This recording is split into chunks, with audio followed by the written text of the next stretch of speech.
Hi everyone. I am making a video for you all today about the Mercury retrograde that is happening right now in Leo. And I decided to make this video today because I feel as though what's happening with this specific Mercury retrograde is really rocking stuff for a lot of people.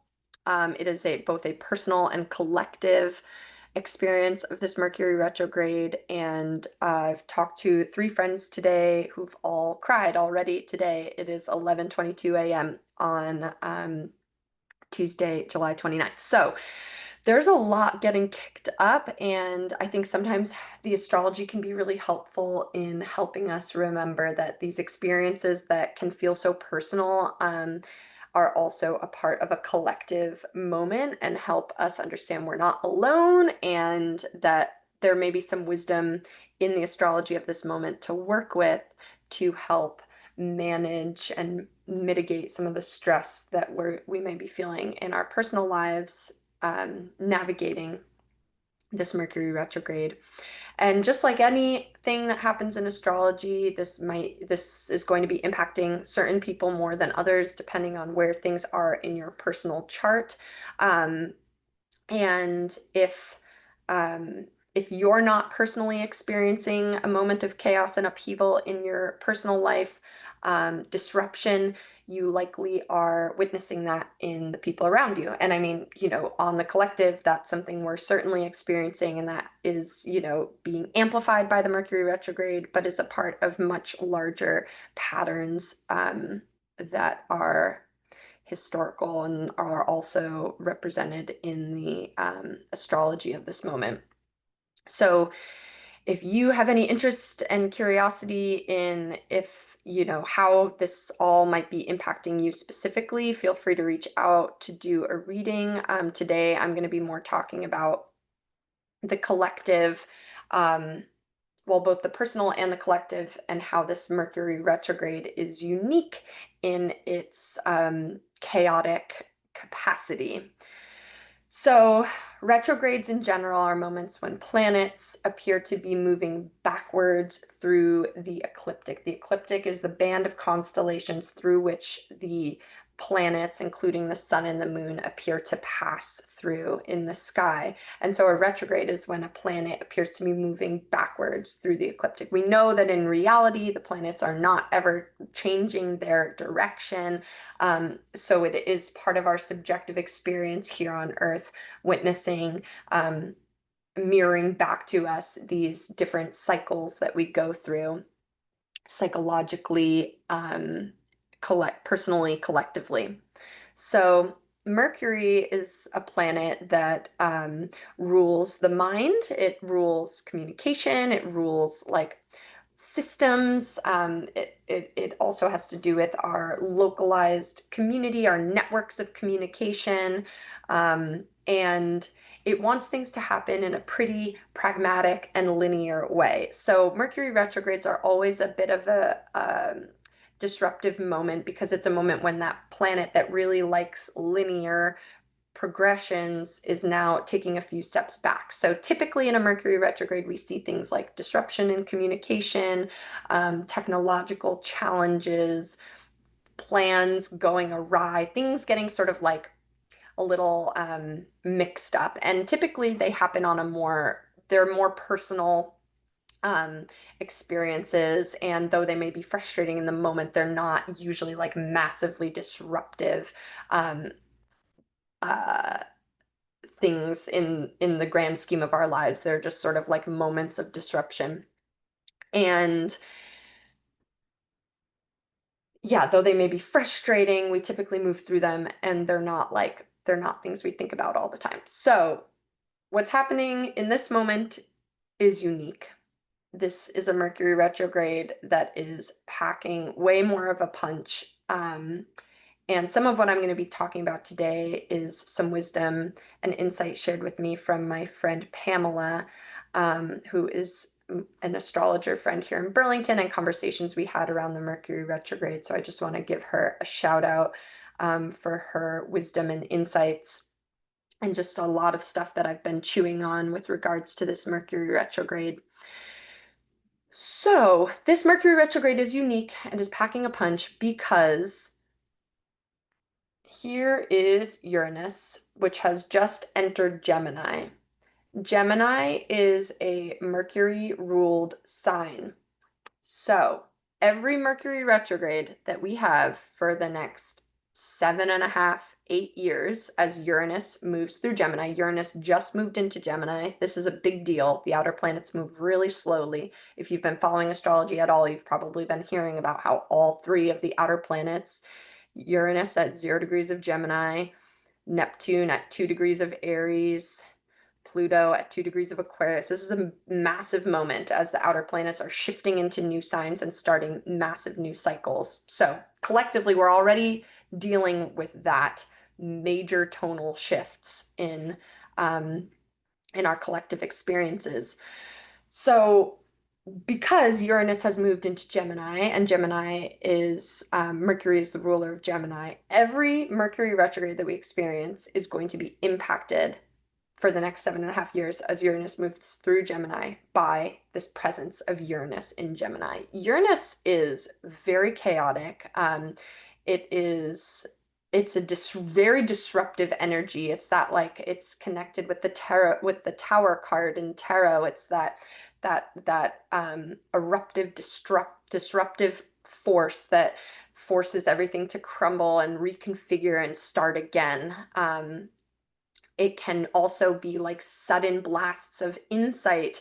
Um, it is also the ruler of Aquarius, which is connected to the nervous system and can also have a lot to do with trauma. So, what I'm seeing with this Mercury retrograde is that the seemingly small inconveniences, challenges, mishaps that are happening in our life right now are pointing to, are prodding deeper wounds that we have, that the places that hurt the most in our life. So uh, this is this could be really bringing up some deep um,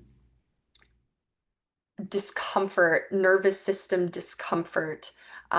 We could be getting way more dysregulated by these minor mishaps than we would typically, because this is a moment where these mishaps are pointing to the thing that is, it's way more.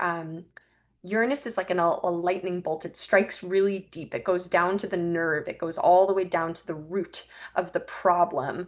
And so, yeah, whatever's kind of getting kicked up right now, whatever's happening on the surface, which is way more Mercury, like, oh, a flight's getting canceled, or the thing we're working on is there's a technological challenge or a technical challenge with something that we're trying to make or work on, or there's a project that just the details are overwhelming. It's kicking and it's pointing to things that really are a lot more deep in terms of wounding in the Gemini realm of life. The other piece that is hard about this Mercury retrograde, well, there's two other pieces. The next is that so we've got Venus here in the Gemini, in the Mercury ruled sign of Gemini, and we've got Mars here in the Mercury ruled sign of Virgo. And these two planets are in a square. The exact square happened a few days ago, but we're still definitely feeling this real tension between like the ideas. Gemini is like ideas, options, possibilities, free thinking. Virgo is like the logistics and the practical and the planning. And when Venus and Mars in general are in a square, it's like the masculine and feminine components of ourselves, or those energies in general, the masculine and feminine principles. There's a tension between those two. They're kind of at a gridlock and they can't really like get along. They cannot see each other. So we may be having relational challenges, power struggles, um, yeah, just like relationships, tension in relationships around, yeah, power dynamics around how we show and express care and love. And all of this is sort of like because both of these planets, Mercury and Mars, are in signs ruled by, I'm sorry, Venus and Mars are in signs ruled by Mercury. they're being impacted by, it's like a heightened, it's like a megaphone on that square that's already hard. So there's that. That is going to be loosening up. But we are heading toward, we're going to be having the Cazimi in just a few days, which is the moment when during a retrograde, both for Mars and, well, for any planet that passes over the sun, the Cazimi is the retrograding, or the coming back forward over the sun. It's the moment when the two planets are conjunctor at the same degree, and it's the halfway point of the Mercury retrograde as it hits the sun. And it's just putting on full volume, full blast, whatever we are working through right now. It's going to be squaring the moon. That'll just be a momentary, the moon moves so quickly. But this day of August, um, well, yeah, the July 31st, August 1st will probably be pretty challenging days. We've got the moon opposite Chiron in Aries, and then we've got the moon squaring the Cazimi in in Leo. And the end of this retrograde is kind of the most gnarly, ugly part of the entire retrograde. So the retrograde ends here on August 10th. And as it ends, it's going to be in an opposition now to Pluto at 2 degrees of Aquarius.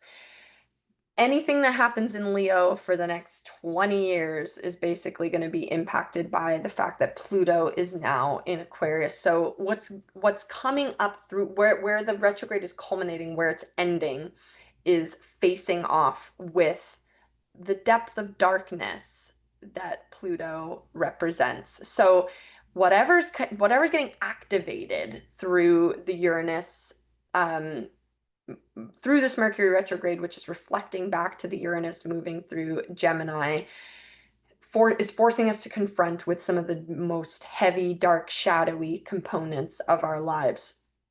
Um, we don't need to do this alone, and we actually should not be doing this alone, confronting the heaviest, darkest stuff. So I think this is really a time of making sure we have the care and support we need to engage with the healing and transformative qualities of Pluto. Pluto is amoral. Pluto is these laws of power that are not connected to human values and morality, and certainly doesn't care at all about our plans, which is Mercury, our plans for how we live our lives. So it's like everything that we're sort of like mentally trying to plan is going to hit this moment where it's facing off with the depth of grief and darkness that is a part of the experience of life. And it's a humbling moment where Mercury is like,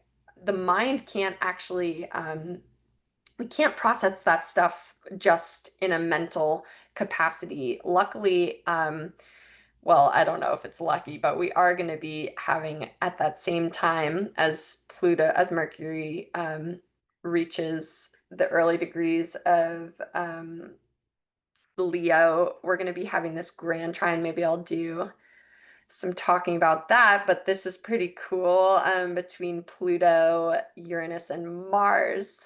Holy crap. Okay, that's going to be pretty wild. So it's like Mercury almost needs to kind of like, oh yeah, and we've got this whole kind of like cross thing, the kite here. Yeah. So this is going to be a moment like, how can the mind expand? How can the mind like relax and rest enough to hold and sink into the depth of the intensity of this experience of being alive?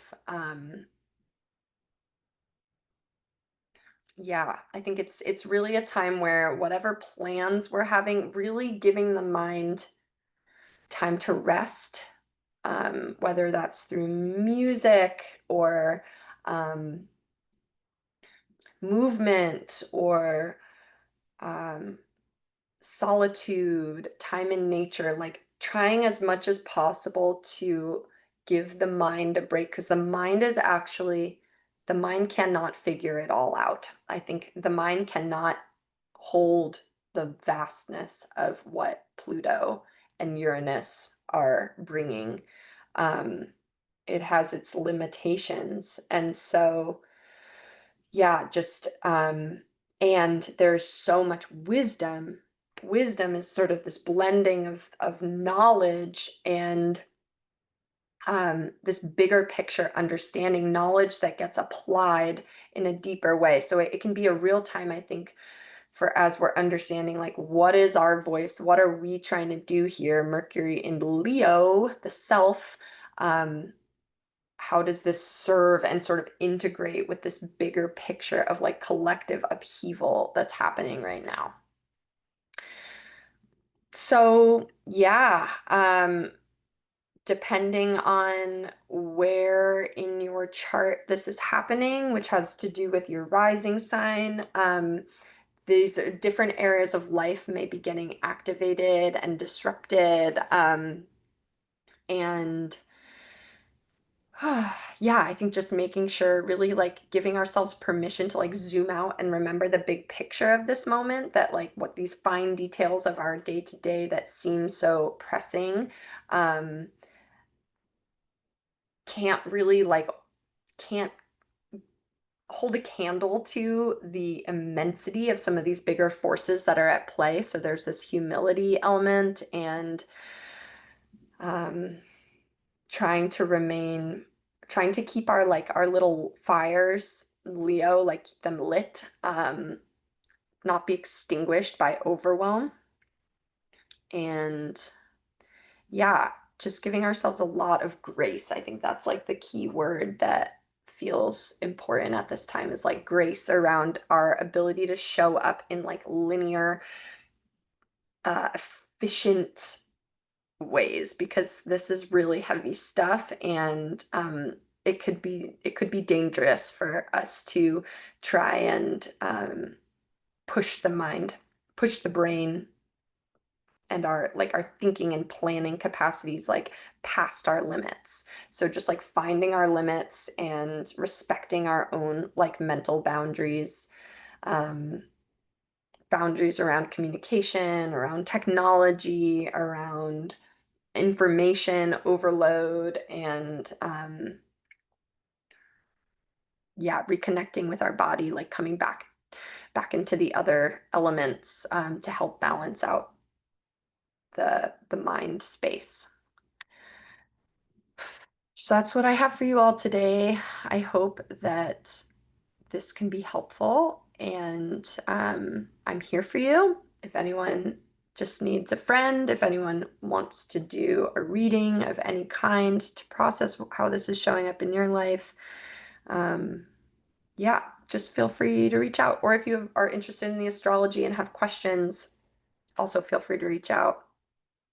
Sending lots and lots of love, and hope that you can find those well springs of inspiration and support to move through this very overwhelming and overstimulating time.